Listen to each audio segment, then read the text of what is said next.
Good evening, everybody. That ball guy here to talk to y'all a little bit. One thing I want to say is thank you very much for the almost 1,000 views on my short with my wife and my daughter in the background going nuts.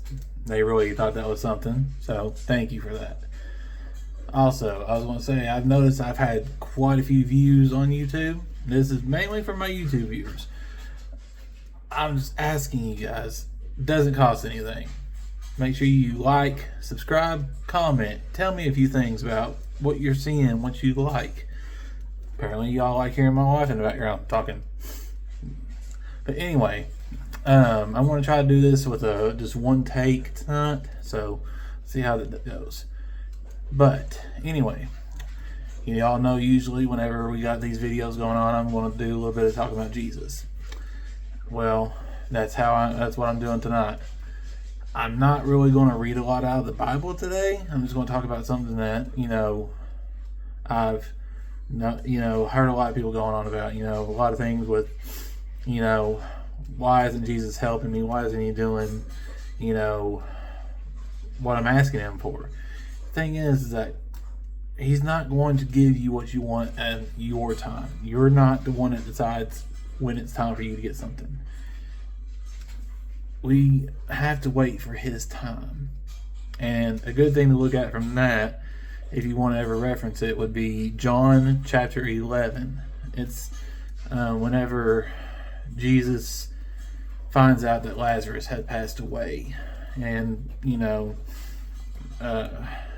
was let's see here. Let me double check this real quick.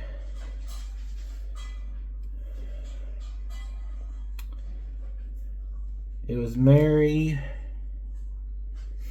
and Martha. Mary and Martha. They both looked at Jesus and said he was too late. He had passed away been passed away for 4 days. And Jesus said that, he was 4 days late, but he was right on time because he asked them to take him to where they had buried Lazarus. And they asked him to remove the stone, because whenever people were buried back in that time, they were put in stone temples or graves, whatever you want to call it.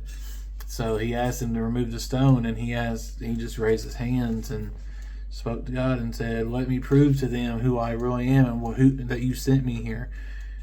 And then Lazarus came walking out of his grave, and he had been dead for 4 days. He was covered in the cloth and everything. His head was covered from whenever they buried him, and he had a smell to him. I would say, he probably had the smell of death on him. But he walked out of that grave because Jesus resurrected him. And, being in there, and, that's the thing, is that it was on his time.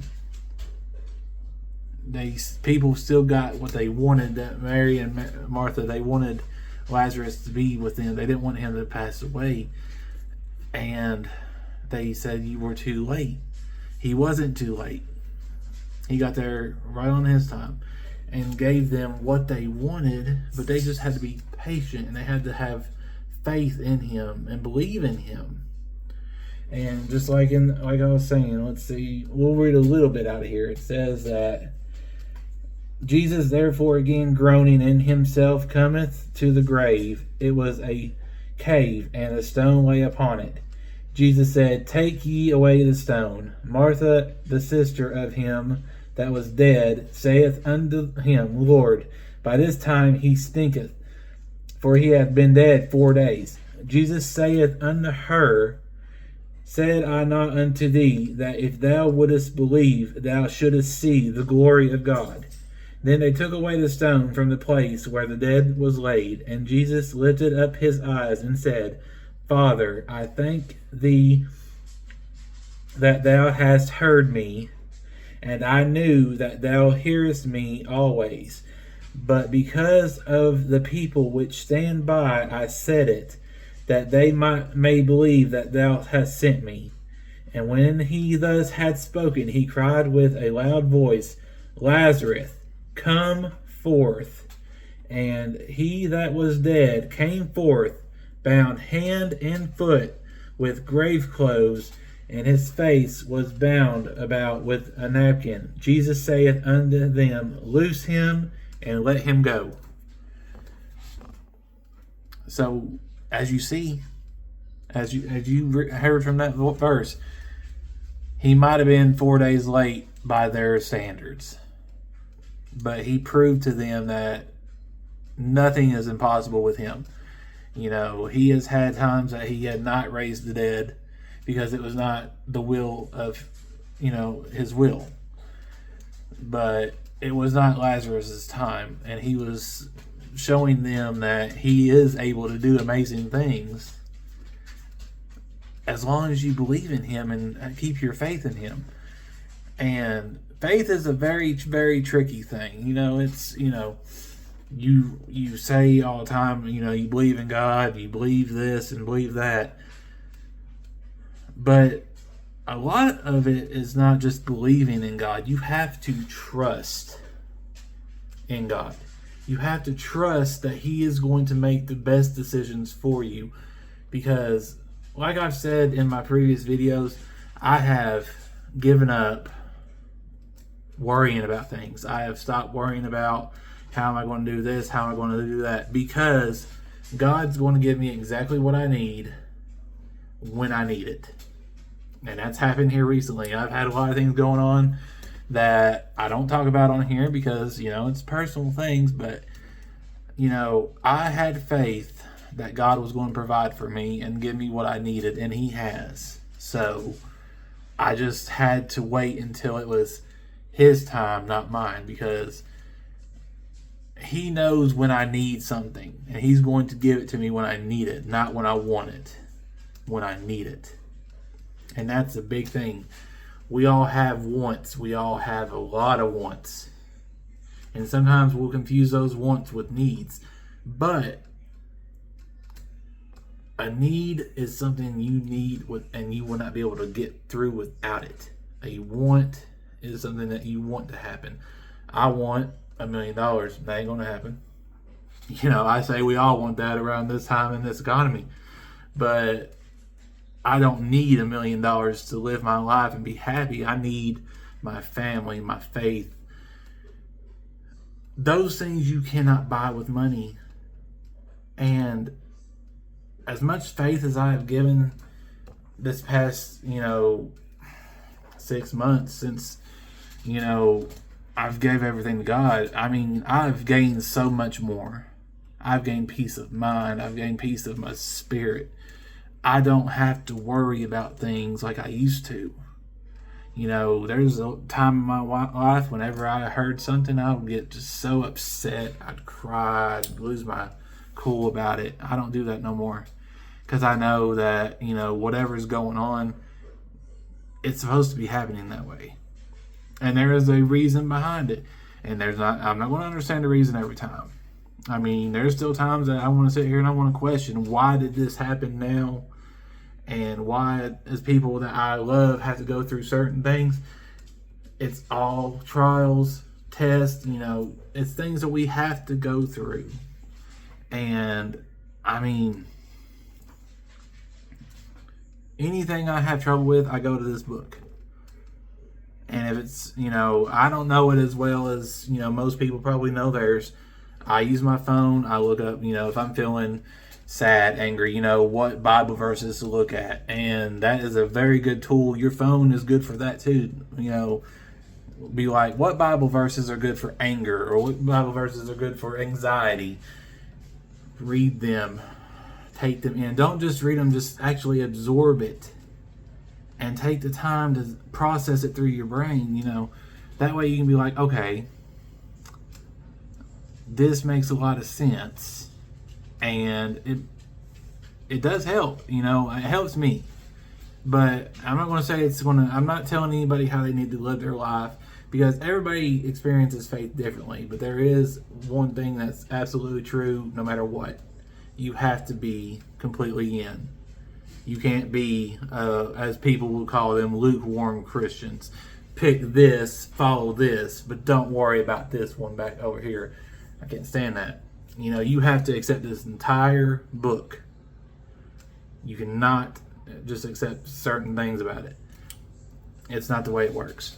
You know, this is the truth. This is the law. And there's going to be things in here that you can, that you do, and it's considered a sin. But once you accept Jesus in your heart and you ask him to be in your life, you can ask for forgiveness. But there's one thing I definitely want to say about that. Do not use it like a get out of jail free card, because that's not the way it works. You feel convicted doing something, don't try your best not to do it. Try your best not to do it anymore, because that conviction is God telling you, don't do that or do this. I mean, we drive by these people all the time, holding up signs saying they need help, and a lot of times we've seen them living better than we do. And I don't feel compelled to give them any money. Now, I could be wrong. It's not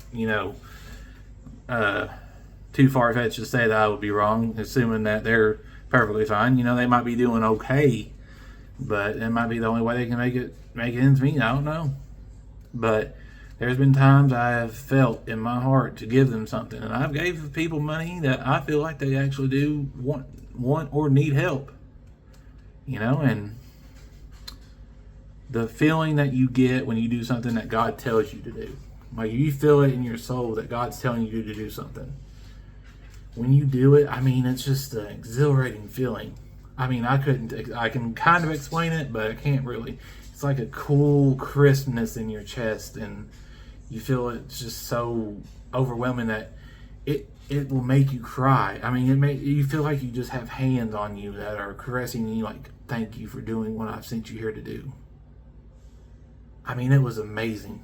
I started crying after giving that woman that money. I don't know if it was a test, if it was actually an angel that I was helping, or if it was just someone that actually did need help, and God told me that they needed help. Maybe I was the one that was supposed to give them that push in the right direction, and and then they can make a change in their life. I don't know. I don't have all the answers.